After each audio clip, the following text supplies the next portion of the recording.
Hi, my name's Joe, And I'm Mike. and you're listening to How Many Fingers Am I Holding Up, the podcast. And this week, we're reviewing Carol. Listen, Carol, everybody here at the office loves you, but if you can't bring up those numbers, we're gonna have to let you go.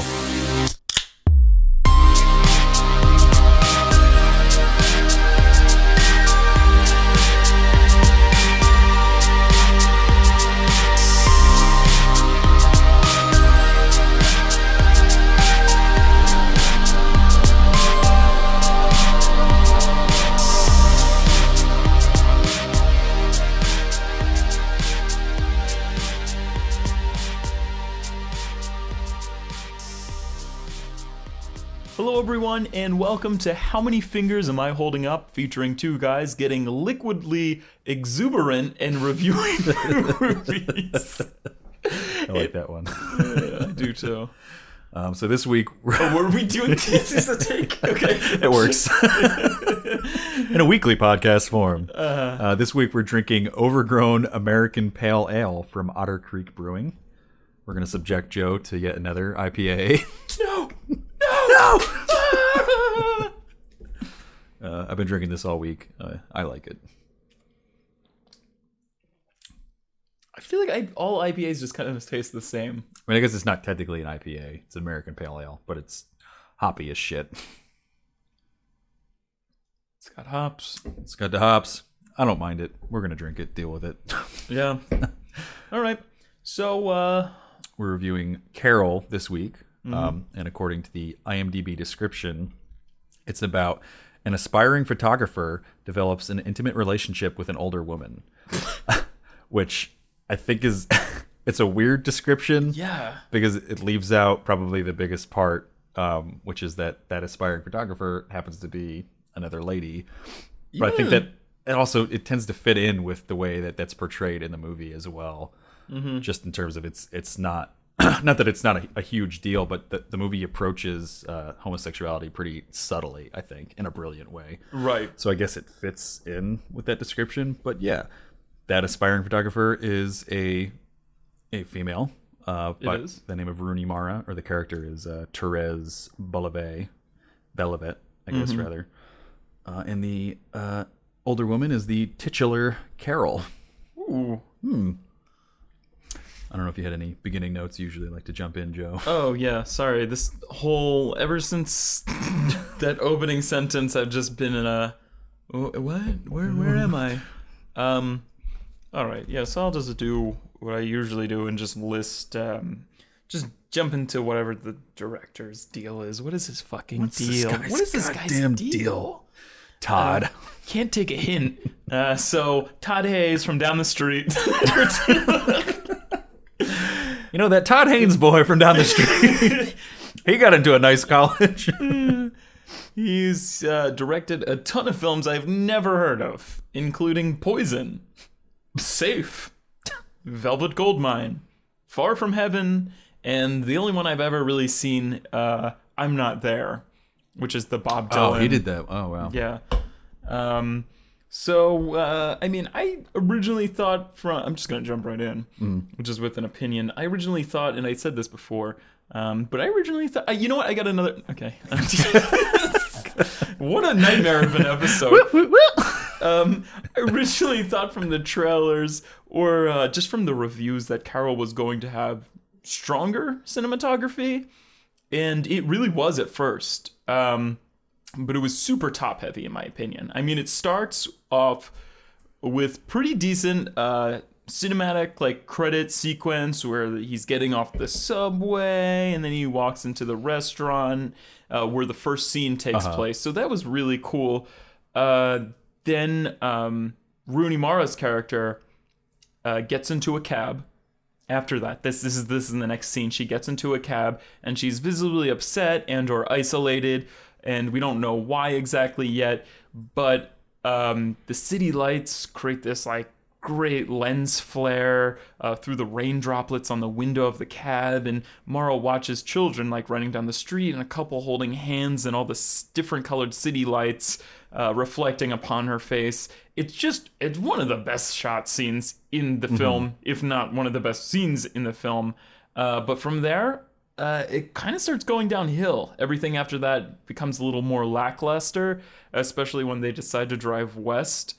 Once they're in Chicago, the shots are so boring and just, I feel like the cinematographer almost gives up. The color grading changes too. The entire time they're in the city, I feel like Rooney Mara's coat, and I love this coat. It's great costume design. That one with like the yellow, blue, red trim around the hood or whatever. But once they go on that road trip and it's the second half of the film, it's like red, white, and blue. Like all of a sudden, it's just a bland sort of. Although I mean, I do think they make note of that because. Not to jump like too far ahead in the plot, we're not even 5 minutes in, but obviously you knew it was going to happen, that eventually these two were going to get together in an intimate way. When they first do get together in that intimate way, the morning after, Rooney Mara's character or Therese is like, "Where are we?" And Kate Blanchett, Carol says, "We're in Waterloo." How awful is that? Like, it's just this really bland town in the middle of nowhere. That really has no meaning to it, where essentially their relationship starts to begin in, a beautiful way, despite the less than beautiful setting that they're in. So I think they do acknowledge that it's supposed to be a little bit more bland towards that. Yeah, but even in Chicago, though, I don't know. I had a lot of problems with this aesthetically, and I said, this is the thing that I said before when I was talking to Jordan. The 16 millimeter, to shoot it on 16 millimeter was very bizarre and off-putting choice, and I don't really care that the film took place in the 50s, but like modern camera techniques didn't blend well at all with the film, I thought. Plus, anytime there was like a dark spot on a stagnant shot, just like forget about it. Like your eyes were drawn immediately towards this staticky, grainy, just black hole. It was super distracting for me personally. I didn't feel too distracted by it personally. I don't know if I was really looking. I didn't know that it was shot on 16, so I wasn't really looking for it the entire time, I guess. I don't know. There was something, I guess, just I don't know, just the theater or something I was in or something. Yeah, I guess there could be differences in the screenings too. I didn't really notice that. And I thought some of the scenes that were shot in the darker scenes were particularly nice. Scenes of Rooney Mara outside on the street in New York. I think towards the end there's one when she leaves that party and she's kind of thinking to herself outside. I thought there were some particularly nice, well-lit shots there for being outside at night. Yeah, I guess I did. There is a little bit of grain there, but I didn't mind the grain, and I thought the grain added to the texture of the shot in a nice way. Right. So, I don't know. I didn't mind it. You're wrong. The thing is, sorry, I actually started watching this online. I watched the first 15 minutes online. And I said... The truth comes out. No. But let me explain. I said, my God, this quality is so awful that like I can see pixels moving around everywhere.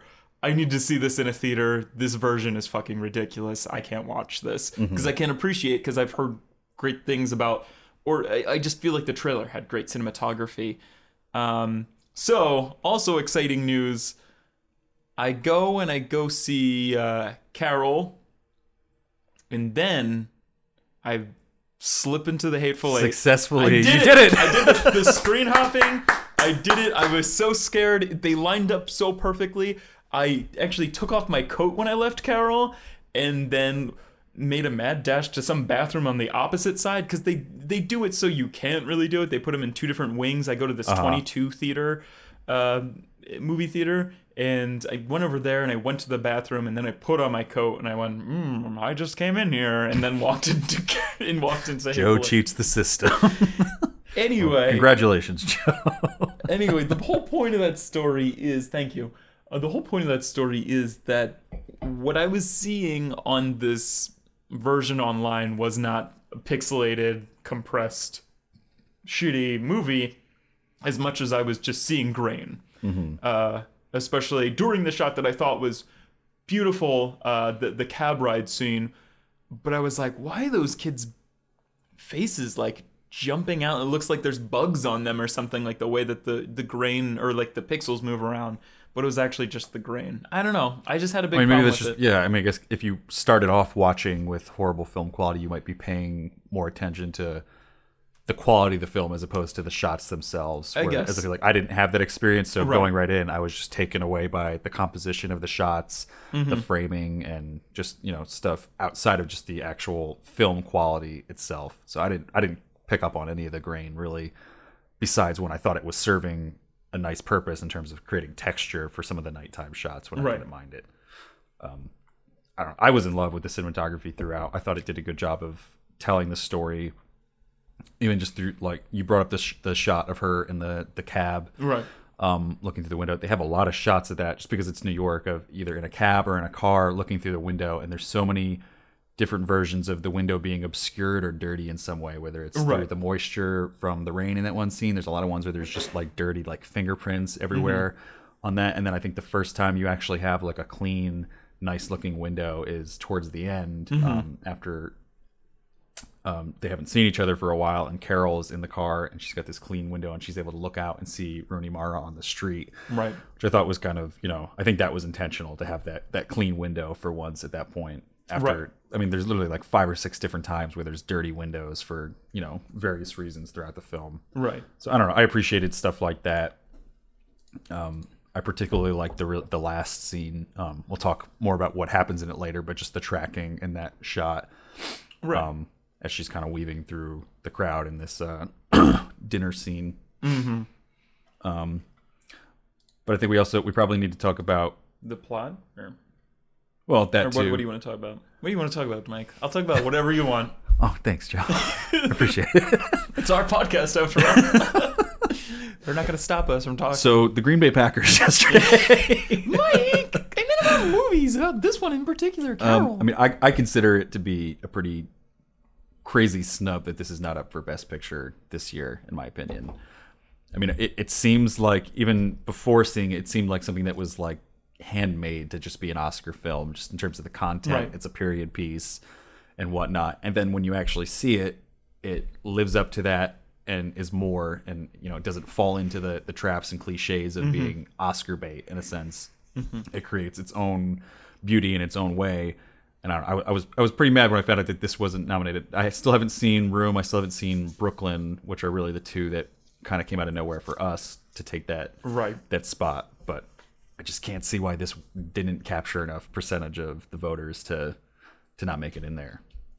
I feel like we knew it was either going to be Brooklyn or Carol. I feel like something about people voting, I feel like they must have had to choose between those two. Just because I feel like they just sound and look so similar, kind of. Yeah, I mean, they're female fronted. They're Right, exactly. period pieces. I don't know. I haven't seen Brooklyn. I don't know what is appealing about that without having seen it. I'm Right. sure. But I didn't really know what was appealing about this movie until I saw it, though, too. Well, I thought it at least had things that appealed to the Oscars in terms of a topical subject in terms of homosexuality. It is a period piece, and just having better known actresses in it that are obviously in great roles, Cate Blanchett and Rooney Mara. Whereas in Brooklyn, it's just that one girl. I think she was in Lovely Bones, but she's not really a household name or anything at this point yet. Yeah. I guess this is probably her first nomination so far. So I don't know. I was just surprised that this didn't get the nomination over Brooklyn or Room. Right. So you want to talk about the plot a little? No. All right, fuck it. No, let's talk about the plot. Yes. Okay. I just ask because sometimes you're better at explaining the plot than I am. I'll just go off on a tangent about something that's not the plot. Well, I guess sort of tying back to the description. So the film, technically Rooney Mara was billed second, but she gets most of the screen time, and the story basically centers around her progression as a character. Right. So it opens with this scene of, like Joe was describing, this guy, just a random guy walking around the city. He ends up walking into this restaurant. He orders a few drinks at the bar, says make it a double, and then he recognizes someone. Pull one for yourself. Yeah. And when I first watched this online, I thought the bartender said like hey, thanks, man. Like, which, like, thanks, bro. Like, which just, like, they work so hard to age this film by being like, oh, and pour one for yourself. Like, which would never happen now. But, like, then they completely unwind that by having the bartenders be like, oh, thanks, bro. Like, that's not what does he actually say, though? He says, thanks, pal. Oh, okay. Which, because I love some of the dialogue in this, too. Like, in that scene, he pats her on her shoulder. He's like, I'll call he says something. I forget what it is. But then after that, he like pats Rooney Mara on the shoulder and he's like, be back in a flash. Yeah. So he notices Rooney Mara's character, Therese Belivet, and she's having dinner with the titular Carol. And when he walks over, Rooney Mara's character just has this look on her face. And I think at that moment, we're left to assume that it is, surprise, kind of being caught with this Carol woman. Right. And I guess, bringing in what you know about the film already, that it's obviously going to be about two women finding love with each other, that in a time when it's not really accepted yet, right, you kind of interpret it as, they've been caught, and she's nervous that, this guy might figure out what's going on and tell someone. So he says, oh, I'm going to this party later, and Carol gets up rather abruptly and says, you guys go ahead. Right. Therese gets in the cab, and then we have this flashback to when she actually first meets Carol, and we find out this is not the first meeting. She met her at a department store. Carol left her gloves after Therese sold her a train set, and Therese found her address, mailed her the gloves. Carol is able to track down Therese, I guess by the return address or whatnot, and gives her a call, invites her out to lunch, and they go out to lunch and kind of connect, and Carol says, well, do you want to come up and visit me this Sunday? Right. And Carol says, yes, that would be nice. So they basically start to develop this relationship, but at the same time, Therese has also been seeing this guy, Richard Semko, played by, what's that guy's name? Jake Lacey. Jake Lacey, who I feel like is all over the place now. I feel like he's not even really particularly a good actor. He just gets fantastic parts. He's decent, and I feel like he has a face that kind of just can fit into like any role. Like even like he can fit in a period piece like this. He's kind of just got like a timeless face that you can mold into whatever you really need him to be. Not necessarily in a great aspect, but serviceable. Because he was in like The Office for a while, like him. And that's where he really got his jump, was that part in The Office towards the end. It was like him and who else was the intern? Doesn't matter. Oh, Clark. Oh yeah, Clark Duke. Yeah, Clark Duke. Starter's Pistol. God, love that show. And Girls, I think I feel like I've seen him in. Oh, that's right. Yeah, because he has the whole line in there. But basically, the whole movie is kind of this tension of, you can definitely tell that Carol is interested in Therese beyond friends, and it seems like Therese maybe doesn't totally get the hint right away. Exactly. And is just sort of longing for, she definitely feels a connection to Carol, and is just seeking out meaningful relationships in some way. So she entertains Therese's invitation, or Carol's invitation, and goes to visit with her. And it's there that we find Carol's husband comes home and is not too pleased that Carol is spending time alone with another woman. We come to find out through that conversation that Carol is, in fact, a lesbian, if not just bisexual, and has been with women before. I forget the line that Kyle Chandler's character has. Oh, God, I can't remember it. There's a really great line that he has that's very telling. I thought his performance was particularly good in this.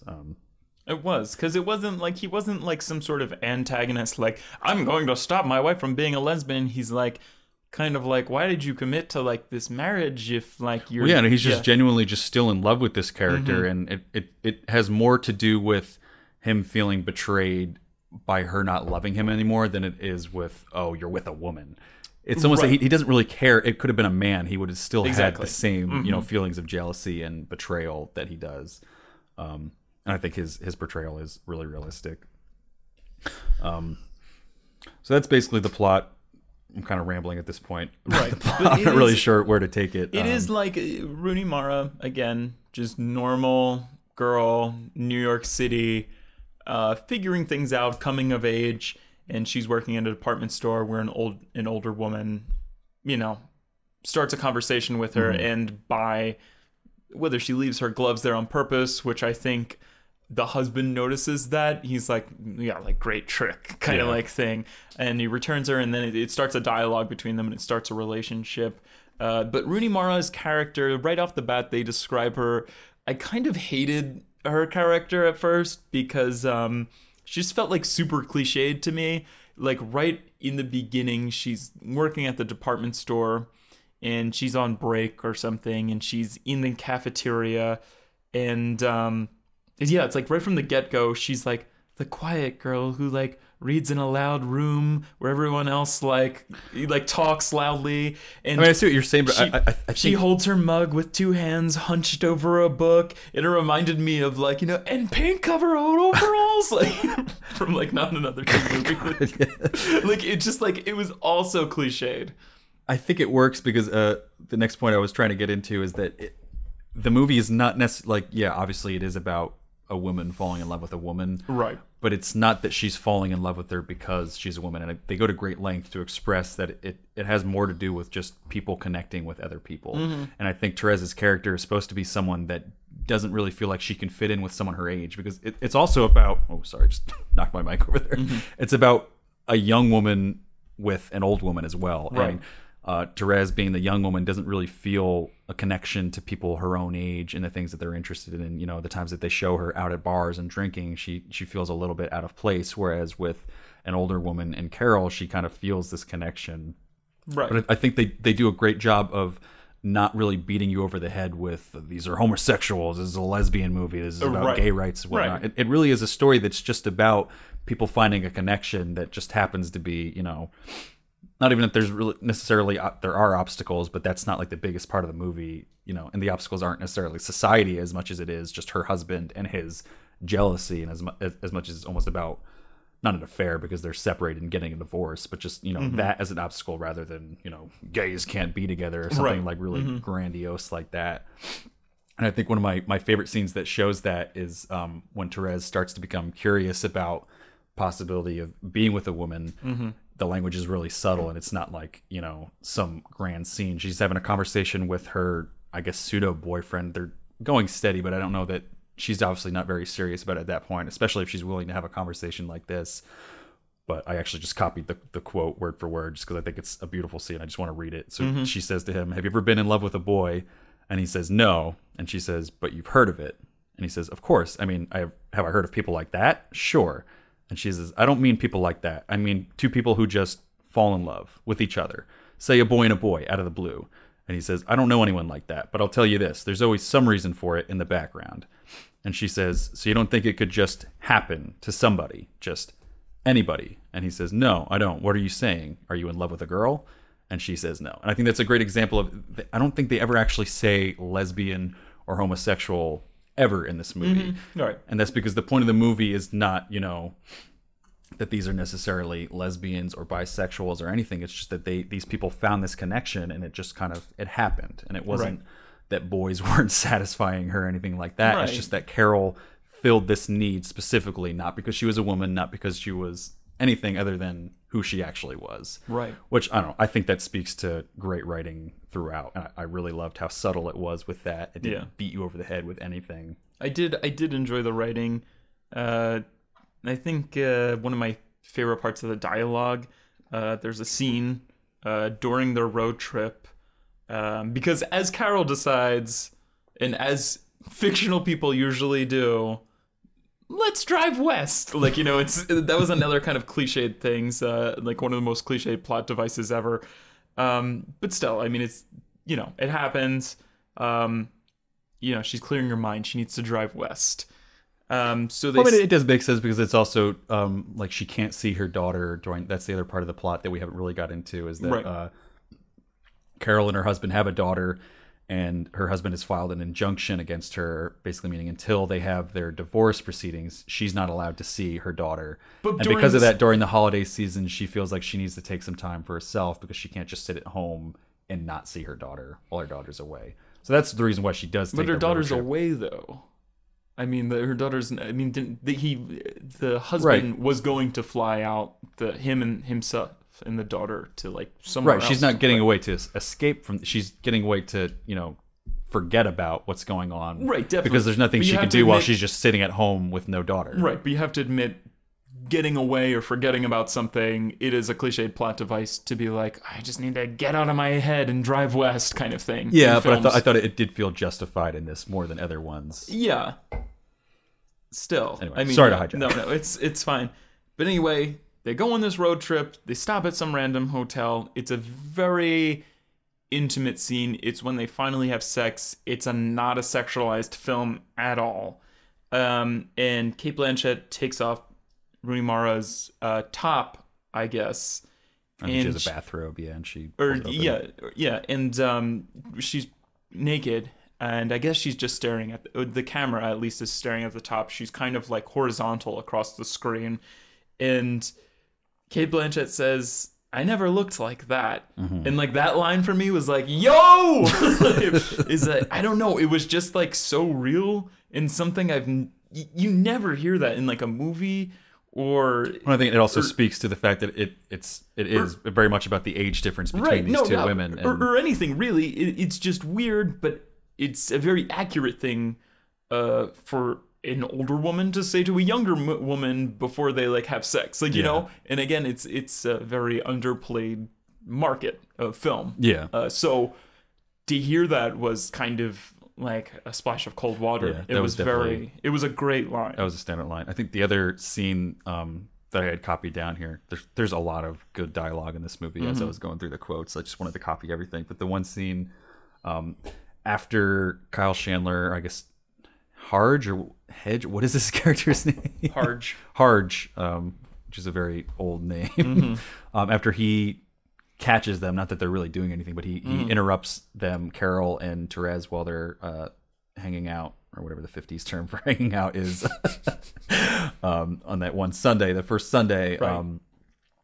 And Therese is kind of forced to just hang out in the other room while Arch or Harge, whatever, is kind of yelling at Carol for things that she's done in the past. And we come to hear through that scene that Carol had an affair with a childhood friend, right, whose name I'm blanking on now. But Sarah Paulson is the actor, and Abby, yes, Aunt Abby.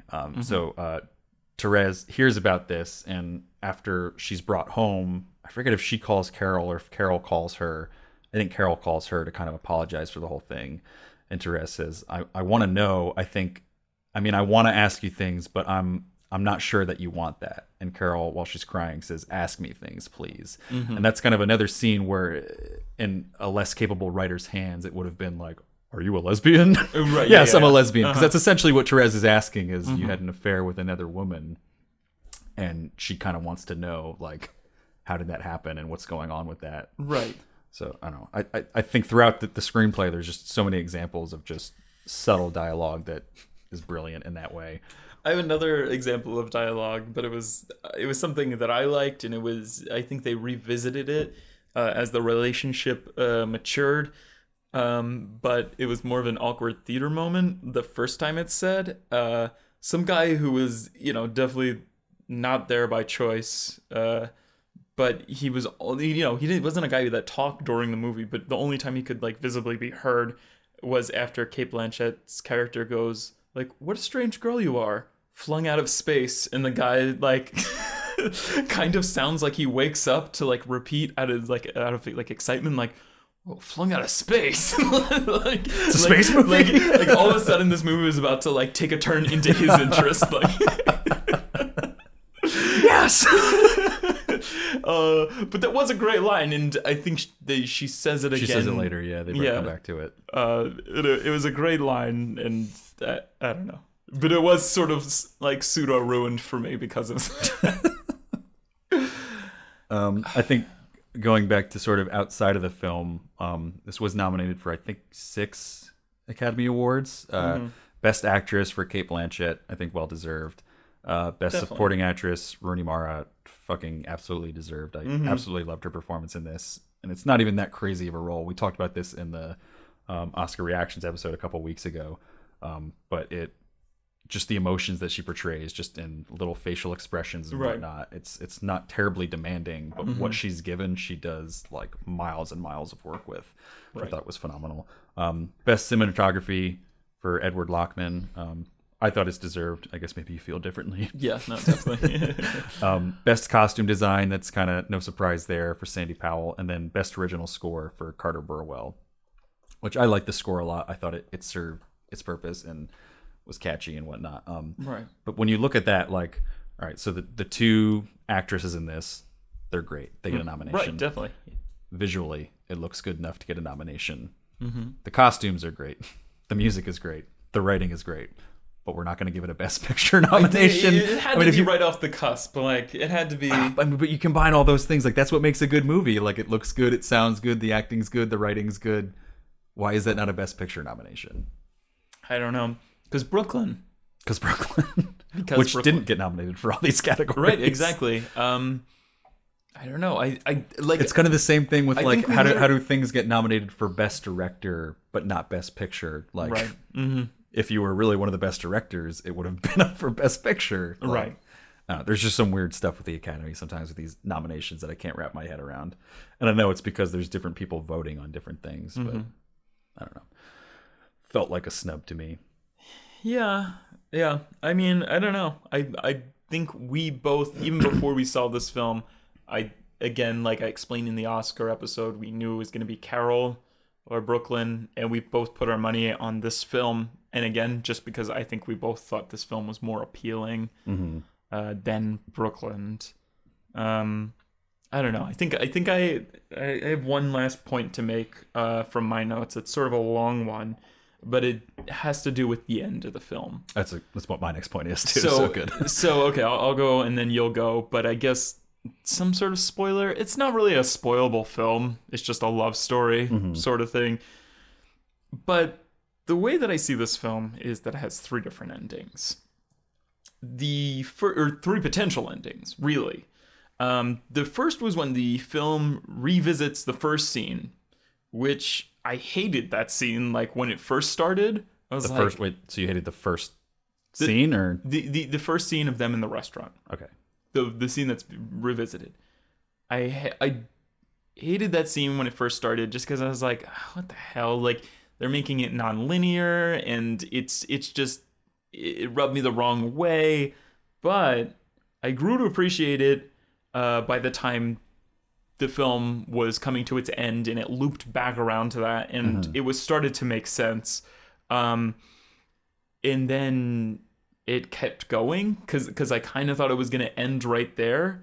And, you know, after she got back in the cab, I kind of thought it was going to end like, oh, it'll end on like that high cinematography point. But what's it called? It could have ended just, on the most beautiful shot of the film. And then, but it kept going. And I felt like the second end was when she went into that party with her friends. And lo and behold, there's Carrie Brownstein. in every lesbian role that could ever be. Hollywood's new favorite lesbian. Actually, I think I've only seen her in one lesbian role, which was Transparent. There was something else I can't remember right now. She's built in the opening credits. She's billed like, I mean, she's one of the last billed, right? But she's still billed. But in this film, she has like two lines, and like you don't even really get like a close up of her. Like it's like these far away shots, like through a window, where she's just kind of like she was essentially an extra almost at that point, and it was kind of just billed because her name was like starting to get known. A love interest in a one scene, basically, or a potential love interest. Not even like I think Therese kind of like shuts her down. Maybe because it's just like she's large in the lesbian community. I don't really know. Yeah. I mean, it didn't really take anything away from me, and I think she's a fantastic actress. So it's just maybe just underutilized because it was just two lines. However, I thought maybe those two talking might have been my favorite potential ending because I don't think I considered this movie a love story between Carol and Therese. As much as I thought it was more of just like an awakening or a pivot in each of their lives, and this relationship was kind of started that. I feel like that's more of what the story was. I see what you're saying. Yeah. When I talk about my point, I'll have a counterpoint for that. Right. But finish yours. No, yeah, but I think like maybe if it ended on Therese connecting to somebody else, you know, and Carol was that gateway that, like, you know, had to be provided. But then there's a third ending, and Teresa leaves the party, and instead of going home, she goes to find Carol in a restaurant where Carol told her about earlier in the night, and at first she doesn't see her in the restaurant, and then they lock eyes and it cuts to credits. And I kind of thought that was the weakest ending out of those three potential endings. Okay, I disagree, so here's why. Okay. So we have the opening scene. Right. It's the first time we see Therese and Carol. It comes off as that they're stiff and awkward, and we think that it's because they've been caught as this lesbian couple in a time when it's not allowed. Right. When we come back to that scene, we're able to see what happens before that guy walks up, and we see that Carol has just asked Therese if she wants to come live with her. And this is after they've already essentially broken up. They were, you know, together for whatever. Right. The other major plot point that we haven't really gotten into is that Harge hires a private investigator to catch them in the act while they're on this road trip so that he has evidence essentially for the divorce proceedings so that he can get custody of their child. Why can't I remember her name? It's a really weird name for their child. Anyway, so that's kind of like a big plot point. And because of that... Rindy is, yeah. What the hell?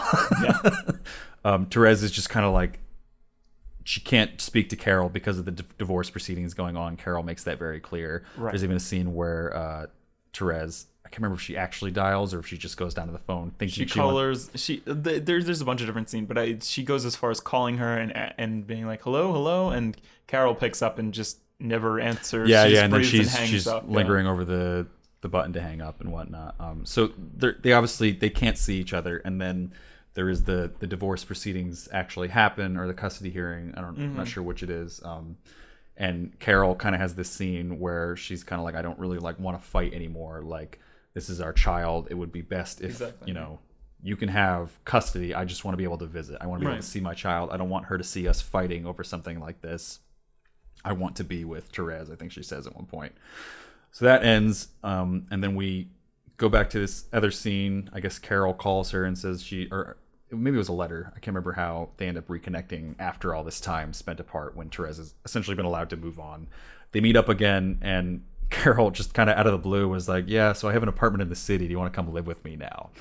And earlier in the film, Therese has been talking about how she always says yes to everything, and she never has really been able to decide something for herself. Right. And I think that's where we really get to see her character development is she says, no, I'm not going to live with you, and essentially walks away. And that's when that guy walks up, and we find out the reason they're so stiff and awkward during the scene is because it's actually just a stiff and awkward scene, because Carol has kind of come out of the blue blurting this like proposition after not talking. And Teresa's kind of giving her the time of day. Like, you know, like this meeting might have not even been possible because Therese has kind of like written her off at this point. Yeah. And she's kind of just, you know, entertaining her because of what they might have had before. So Carol says, well, if you change your mind, I'll be at the Oak Room, in so many words, although she's more upset than that. I think she says, you know, you guys go have fun. Something like that. So Therese goes to the party. She's pretty much just smoking in a corner the entire time. That's when Carrie Brownstein starts hitting on her. And you can tell that Therese just does not feel comfortable around people her own age and whatnot. She leaves, and she ends up going to the Oak Room. And that's where she is looking for Carol. That's the shot I was talking about before. This kind of, I guess it's a jib shot or whatnot, where it's handheld, kind of walking around these people in the restaurant until it settles on Carol, IPAs, and starts like zooming in on her. And this is where, like any other movie, because Therese starts walking towards her and Carol notices her, and any other movie would have had, you know, this really like Oscar bait, like melodramatic speech, like, I love you, I don't care what society says, like, we're meant to be together, like, blah, blah, blah. But instead, we just have Therese like slowly approaching the table until Carol notices her, and we see Carol's face light up, and she has like this knowing smile that's just like, you've changed your mind. You don't even have to say anything. And then it cuts to black. And I think that just, it says all the film needed to say. We have the character development of, and to go back to what I was saying, the counter argument to your point before, the awakening is not that she's become a lesbian and that she's become open to that. The awakening is that she doesn't have to say yes to everything anymore, and that she can make decisions for herself. And when she says no, that's her kind of freeing herself from that. And then she's allowed to make the decision on her own, yes, I do want to be with Carol and I do want to spend my life with this woman. So I thought there was character development. I thought that was probably the most satisfying of the endings. I was actually really, really in love with the ending. The music is like swelling at that point. The Carter Burwell soundtrack is really good. And just it's subtle. It doesn't really beat you over the head with anything, but it gets across exactly what it needs to be said. It's not like overly artsy. It's just exactly the right amount of what we needed from the script and the soundtrack and the acting and whatnot. So I was absolutely in love with the ending, and I think it works. Still haven't convinced me, but damn it! But I appreciate the effort. I don't know. I just think, yeah, I don't know. I think there's a lot more that I could get into that I just don't think. I don't know. I just feel there's. I appreciated how the entire film was not. It was about lesbians, but it was not necessarily a lesbian film. It wasn't, right. It was more about these characters who just happened to be lesbians falling in love, right? Or not even lesbians. Who knows if they're not, bisexual or whatnot? Because you ready to give it fingers? Let's give some fingers, boy. All right. I feel like I've probably said everything I have to say about the film. So I don't know if there's much more that I have to give to defend this rating, but I'm gonna give it 4 out of 5 stars. Okay. The acting was great. I really, really loved the writing. I really didn't think I was gonna like this film. I was kind of hesitant to admit that this was the one that we were going to review just based on the trailer, because it looked like it was going to be everything that I would have hated, which is just an Oscar bait melodramatic, like, society says we can't be together, but we have to be together because we love each other. When it's more just about two people finding a genuine connection, and I think it went about in a very subtle, artistic, but not like pretentiously artistic way. It was good storytelling, and it made me care about something that I really never thought I would care about, which is just a love story. Right. So, all right. 4 out of 5 fingers. All right. I think I'm gonna give it 3 fingers, just because I don't know. It was kind of middle of the road, but I guess there was some parts of the screenplay that pushed it a little further. The acting pushed it a little further. So I guess I liked it. I just found it lacking after a while. Ultimately, I liked parts of the story and screenplay, but I honestly didn't think it was anything special. The performances, again, were phenomenal. I could literally watch Rooney Mara do anything. Yeah. To sort of, I don't know, it seemed like a film that was only a degree of Oscar bait, but nonetheless still Oscar bait at some points. And I don't know. Yeah, I guess, I liked it, but it was just, it kind of just was what it was. So I'll definitely settle a little higher than halfway. So 3. So, not using the calculator, that's going to come out to 3.5 fingers. Yay. We're getting better. 3.5. I still think my favorite same-sex love story is just a recommendation, is a film called Weekend, directed by Andrew Hay. It was an independent film in 2011. It's just really great. I highly recommend anybody checking out. I think it might be on Netflix. I don't really remember where I saw it. They give Hay the kind of Lena Dunham treatment at HBO and gave him his own show called Looking. I've heard it's terrible. So. Oh, that one. But Weekend is very good. Looking, never is even. Weekend similar to Looking, or?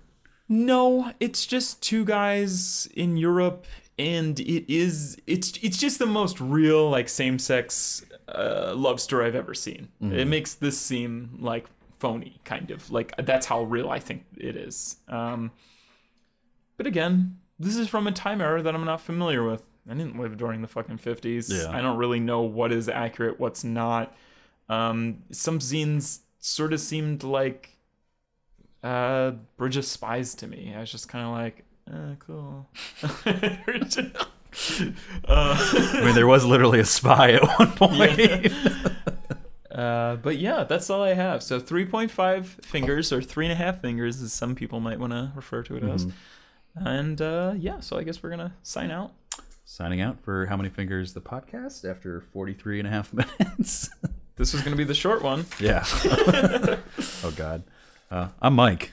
I'm Joe, and this is a podcast called How Many Fingers Am I Holding Up? Goodbye.